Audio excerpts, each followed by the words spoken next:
ओम नमो भगवते वासुदेवाय। श्रीमद् भगवत गीतार प्रथम अध्यायर तृतीय श्लोक रे वर्णना हेछि। हे आचार्य, आपणकर बुद्धिमान शिष्य द्रुपद पुत्र दृष्टद्युम्न द्वारा व्यवहृत व्यूह रचन छिड़ा कराଯାଇଥିବା ଏହି विशाल पांडव सेना को देखंतु। द्रोणଙ୍କ ପାଇଁ ଆଚାର୍ଯ୍ୟ ସମ୍ବୋଧନ ହୋଇଥିବାର ଏଠି ଜଣାପଡ଼ୁଛି। ସତେ ଯେମିତି ଦୁର୍ଯ୍ୟୋଧନ କହିବାକୁ ଚାହୁଁଛନ୍ତି, ଆପଣ ଆମ କୌରବ ଏବଂ ପାଣ୍ଡବମାନଙ୍କର ଆଚାର୍ଯ୍ୟ। ଶସ୍ତ୍ର ବିଦ୍ୟା ଶିକ୍ଷା ଦେଇଥିବାରୁ ଆପଣ ସମସ୍ତଙ୍କର ଗୁରୁ।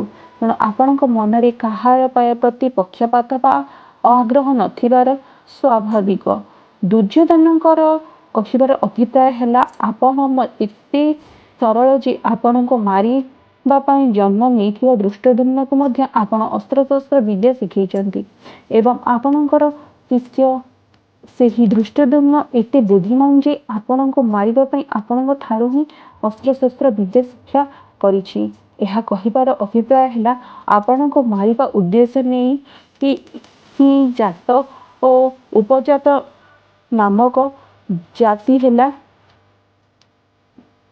ବ୍ରାହ୍ମଣଙ୍କ ଦ୍ୱାରା ଦ୍ରୁପଦ ଯଜ୍ଞ କରାଇଲେ ଫଳରେ ଦୃଷ୍ଟଦ୍ୟୁମ୍ନ ଜାତ ହେଲା। ଏହା ଦ୍ରୁପଦ ପୁତ୍ର ଦୃଷ୍ଟଦ୍ୟୁମ୍ନଙ୍କର ଆପଣଙ୍କ ସମ୍ମୁଖରେ ସେନାପତି ରୂପେ ଦଣ୍ଡାୟମାନ। ଯଦ୍ୟପି ଦୁର୍ଯ୍ୟୋଧନ ଏଠାରେ ଦ୍ରୁପଦ ପୁତ୍ର ସ୍ଥାନରେ ଦୃଷ୍ଟଦ୍ୟୁମ୍ନ ମଧ୍ୟ କହିପାରିଥାନ୍ତି, ତଥାପି ଦ୍ରୋଣଙ୍କ ସହିତ ଦ୍ରୁପଦଙ୍କ ଥିବା ଶତ୍ରୁତା ସମ୍ବନ୍ଧରେ ସ୍ମରଣ କରାଇବା ପାଇଁ ଦୁର୍ଯ୍ୟୋଧନ ଏଠାରେ ଦ୍ରୁପଦ ପୁତ୍ରୋତ୍ରଣ ଶବ୍ଦର ବ୍ୟବହାର କରିଛନ୍ତି, ଯାହାକୁ ଚାହିଁଛନ୍ତି ସେ ପ୍ରତିଶୋଧ ନେବାର ଉପଯୁକ୍ତ ସମୟ। ଦ୍ରୁପଦ ପୁତ୍ର ଏବଂ ବ୍ୟୁହରେ ସୁସଜ୍ଜିତ ପାଣ୍ଡବମାନଙ୍କର ଏହି ବିଶାଳ ସେନାକୁ ଦେଖନ୍ତୁ। ତାତ୍ପର୍ଯ୍ୟ ହେଲା, ଯେଉଁ ପାଣ୍ଡବଙ୍କ ପ୍ରତି ଆପଣଙ୍କ ସ୍ନେହ ରଖୁଥିଲେ, ସେମାନେ ଆଜି ଆପଣଙ୍କ ପ୍ରତିପକ୍ଷରେ କେବଳ ଆପଣଙ୍କୁ ମାରିବା ପାଇଁ ଜନ୍ମ ନେଇଥିବା ଦ୍ରୌପଦୀକୁ ସେନାପତି କରାଇ ବ୍ୟୁହ ରଚନା କରିବାର ଅଧିକାର ଦେଇଛନ୍ତି।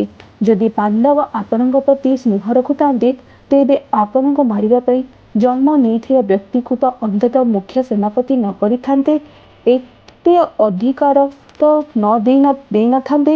ମାତ୍ର ସବୁକିଛି ଜାଣି ମଧ୍ୟ ସେମାନେ ତାକୁ ସେନାପତି କରିଛନ୍ତି।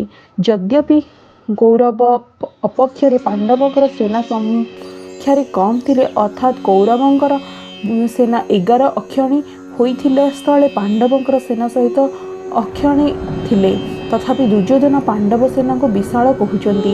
ପାଣ୍ଡବ ସେନାକୁ ବିଶାଳ କହିବାର ଦୁଇଟି କାରଣ। ପାଣ୍ଡବ ସେନା ଏପରି ପ୍ରଣାଳୀରେ ବ୍ୟୁହ କରି ସୁସଜ୍ଜିତ ହୋଇଥିଲେ ଯେ ଦୁର୍ଯ୍ୟୋଧନକୁ କମ୍ ସେନାରେ ମଧ୍ୟ ପରି ଦେଖାଯାଉଥିଲା ଏବଂ ପାଣ୍ଡବ ସେନା ସମସ୍ତଙ୍କ ଯୋଦ୍ଧା ଏକ ମନୋଭାବରେ ଥିଲେ।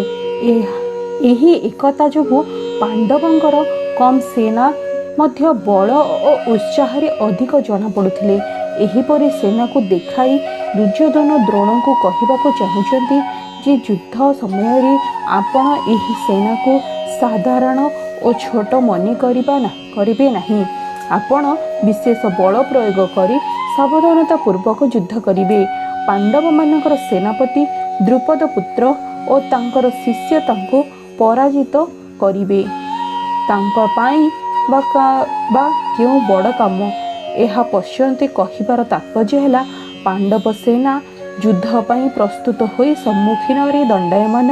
ଏଣୁ ଆପଣ ସେମାନଙ୍କୁ ଯେପରି ଜାଣିପାରିବେ ସେ ବିଷୟରେ ଆପଣ ଯଥାଶୀଘ୍ର ନିଷ୍ପତ୍ତି ନେବା ଉଚିତ। ଜୟ ଶ୍ରୀକୃଷ୍ଣ।